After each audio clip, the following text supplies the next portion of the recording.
અમદાવાદના છારોડી પાસેથી પસાર થઈ રહેલી નિરમા સ્કૂલની એક વાન આજે સવારે 10 બાળકો સાથે પલટી ખાઈ ગઈ હોવાની ઘટના સામે આવી છે, જેમાં છારોડીમાં આવેલી નિરમા સ્કૂલના બાળકોને લઈને સ્કૂલ વાન સવારના સમયે શાળાએ જઈ રહી હતી ત્યારે છારોડી પાસે પાછળથી પૂર ઝડપે આવી રહેલી એક વરના ગાડીએ વાનને ટક્કર મારતા સ્કૂલ વાન 10 બાળકો અને ડ્રાઈવર સાથે પલટી ખાઈ ગઈ હતી।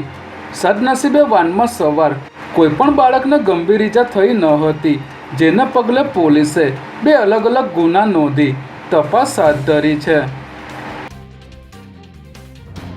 અમદાવાદ ક્રાઇમ બ્રાન્ચને વર્ષ 2001થી લૂંટવીટ મર્ડરના ગુનામાં ફરાર આરોપીને પકડવામાં સફળતા મળી છે, જેમાં વર્ષ 2001માં અમદાવાદમાં ચંડોળા વિસ્તારમાં આવેલ એક ફેક્ટરીમાં 25,000 રૂપિયા પડ્યા હોવાની માહિતીના આધારે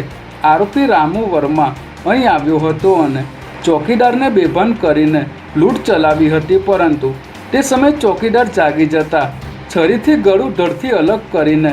મોતને ઘાટ ઉતારી દીધો હતો। ત્યારબાદ આરોપી પૈસા લઈને ફરાર થઈ ગયો હતો, ત્યારે ક્રાઇમ બ્રાન્ચની ટીમે આરોપી રામુ વર્માને ઉત્તર પ્રદેશના કાનપુર જિલ્લાના કલ્યાણપુર ખાતેથી ઝડપી લીધો હતો।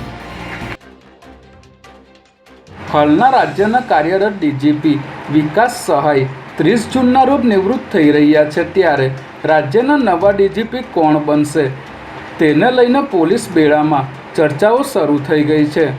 વિકાસ સહાય બાદ સિનિયોરિટી અનુસાર ડૉક્ટર KLN રાવ અને તેમના બાદ સરકારની નજીક ગણાતા અમદાવાદ શહેર પોલીસ કમિશનર GS મલિકને ડીજીપી બનાવાય તેવી શક્યતાઓ સેવાઈ રહી છે, ત્યારે સરકારે 5 અધિકારીની યાદી કેન્દ્ર સરકારમાં મોકલી આપી હોવાનું જાણવા મળી રહ્યું છે।